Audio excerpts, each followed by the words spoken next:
चुनाव से जुड़ी हुई 1 बजे तक मतदान का जो प्रतिशत है 40% बताया जा रहा है। गुजरात की अगर बात करें तो 1 बजे तक गुजरात में 38% मतदान हो चुका है। पश्चिम बंगाल में 1 बजे तक 50% मतदान हो चुका है। कर्नाटक में 1 बजे तक 41.59% मतदान हो चुका है। उत्तर प्रदेश में 1 बजे तक 38% मतदान हो चुका है। बिहार में 1 बजे तक 37% मतदान हो चुका है।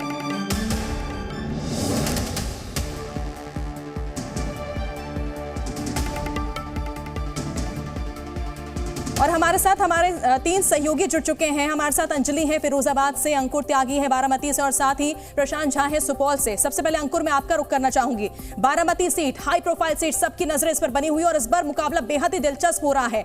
2 पवार आमने सामने नजर आ रहे हैं, क्या अपडेट?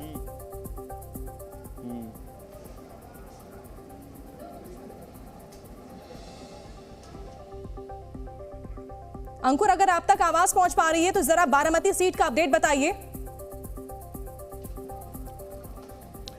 देखिए, फिलहाल तो अभी जो है यहाँ पे मतदान है वो चल ही रहा है। मैं यहाँ पर अभी यहाँ पे थोड़ी देर पहले तक यहाँ पर मौजूद था। यहाँ पे शरद पवार खुद यहाँ पर आए थे और तब जो मतदान था वो थोड़ी सी धीमी गति से उस वक्त चल रहा था। हालांकि उसके बाद जो आंकड़ा जो अभी तक आया था, जो हमारे पास 11 बजे तक के आंकड़े, 1 बजे तक का आंकड़ा अभी तक फिलहाल यहाँ पर नहीं आया है बारामती सीट पे। तब तकरीबन 14.5% से ज़्यादा का मतदान हो चुका था। बाकी जो लातूर, सांगली और कोल्हापुर जितनी भी सीट्स हैं उनमें अलग अलग प्रकार से मतदान फिलहाल हो रहा है, जो दूसरी सीट्स हैं बाकी। लेकिन जो आप बारामती की कह रही हैं, बारामती इस वक्त पूरे महाराष्ट्र की सबसे हाई प्रोफाइल सीट है। उसकी वजह है पवार परिवार पहली बार आपस में ही इनके बीच में कॉन्टेस्ट हो रहा है। सुनेत्रा पवार जो वाइफ हैं अजीत पवार उप मुख्यमंत्री की, और सुप्रिया सुले मौजूदा सांसद भी आती हैं और उसके अलावा शरद पवार की बेटी भी हैं। और यही विरासत की जो लड़ाई है शरद पवार की, उसको कौन आगे लेके जाएगा, इस बात की लड़ाई इस वक्त यहाँ पर चल रही है। बिल्कुल बेहद ही दिलचस्प लड़ाई बारामती में देखने को मिल रही है। अंकुर, लगातार बने रहिए। अंजलि का एक बार रुक कर लेते हैं। अंजलि, फिरोजाबाद का अपडेट बताइए। जितनी भीड़ सुबह नजर आ रही थी, दिन जिस तरह से चढ़ रहा है, बढ़ रहा है, क्या उतनी भीड़ अभी भी दिख रही है? देखिए, कहीं ना कहीं गर्मी या कहें मौसम का असर तो ज़रूर दिखाई दे रहा है पोलिंग बूथ पर। तो जो कतारें सुबह काफ़ी लंबी थी और धीरे धीरे बढ़ती जा रही थी, फिलहाल थोड़ी छोटी हो गई हैं। हालांकि लोग आ रहे हैं, लेकिन कुछ ग्रुप्स में आ रहे हैं, कुछ 1-2 लोग इस तरह से करके मतदान करने आ रहे हैं। हालांकि यहाँ पर आसपास अभी भी लगातार आवाजाही जो है मतदाताओं की वो बनी हुई है, लेकिन पहले सुबह के मुकाबले अब जो है संख्या कम है।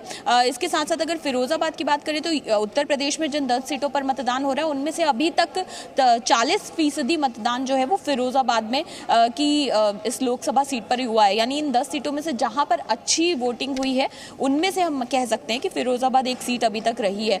माना यह जा रहा है कि जब 3 बजे के बाद एक बार फिर से मौसम थोड़ा ठीक होगा, खुशगवार होगा, धूप कम होगी, तब लोग और ज़्यादा संख्या में निकले। उम्मीद यही की जा रही है कि ज़्यादा से ज़्यादा संख्या में लोग आएँ और अपने मत के हक का प्रयोग करें। और अभी भी लोगों का आना, जैसे हमने आपको दिखाया, कि जारी है। हालांकि इस सीट पर देखिए बहुत मुकाबला जो है बहुत दिलचस्प होने वाला है, क्योंकि अक्षय यादव एक और यादव परिवार की ओर से लड़ रहे हैं, फिर से दावेदारी ठोक रहे हैं। विश्वदीप सिंह जो पहले बीएसपी के कैंडिडेट हुआ करते थे, वो इस बार यही सभी से कहा जा रहा है कि मतदाता चाहे कोशिश करें, अपने घरों से बाहर निकले और मतदान करने के लिए जरूर मतदान केंद्र पर पहुंचे। प्रशांत झा हमारे साथ सुपौल से बने हुए हैं। प्रशांत, बिहार की सुपौल सीट की अगर बात करें तो यहां पर मतदाताओं में कितना उत्साह है?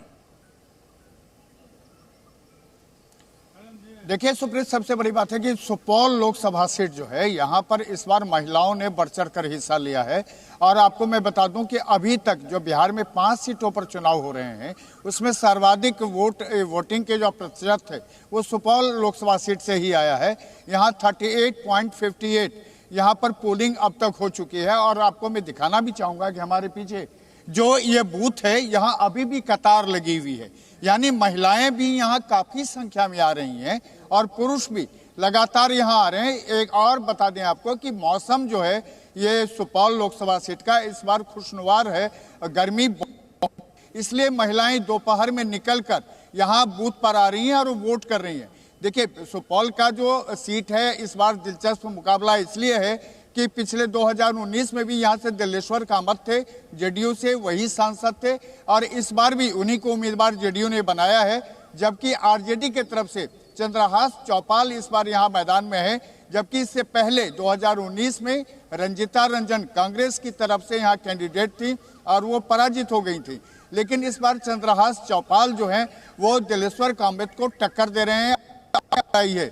आरजेडी और जेडीयू के बीच में ये सुपौल ऐसी जगह है जहां सीधी लड़ाई है और यहाँ के वोटर भी जागरूक हैं। लगातार सुबह से ही पीछे का बूथ देख रही है, भीमनगर का बूथ है, इस बूथ पर लगातार वोटर आ रहे हैं और लगातार की उनमें संख्या सबसे अधिक है। सुप्रीत बिल्कुल, तो जितना उत्साह या सुपौल सीट में देखा जा रहा है, क्योंकि मौसम जो है एक बड़ा फैक्टर साबित होता है, क्योंकि पिछले 2 फेज की अगर बात करें तो पिछले 2 फेज में उतनी वोटिंग नहीं हुई जितना अनुमान लगाया जा रहा था और उम्मीद यही की जा रही है कि अब इस बार तीसरे फेज में वोटिंग प्रतिशत जो है वो बढ़ेगा। एक बार फिर से अंकुर का मैं रुख करना चाहूंगी। अंकुर, जिस तरह से मैंने आपसे सवाल किया था कि इस बार की लड़ाई जो है 2 परिवारों के बीच में है, पवार वर्सेस पवार है। हालांकि कार्यकर्ता बार बार ये कहते हैं कि परिवार की लड़ाई नहीं है, पारिवारिक नहीं है, ये विचारधारा की लड़ाई है। देखिए, सवाल ये है कि जो जनरेशन है वो कहाँ शिफ्ट होते हुए दिखाई दे रही है। बाराबंकी में एक ऐसी जनरेशन है जिसने इस पूरे ग्रामीण इलाके में बड़ी बड़ी कंपनियों को आते हुए देखा, सतारा से नदी का जो पानी है वो कैनाल के जरिए सूखे क्षेत्र में आते हुए देखा, कृषि को यहाँ पर जी न्यूज़।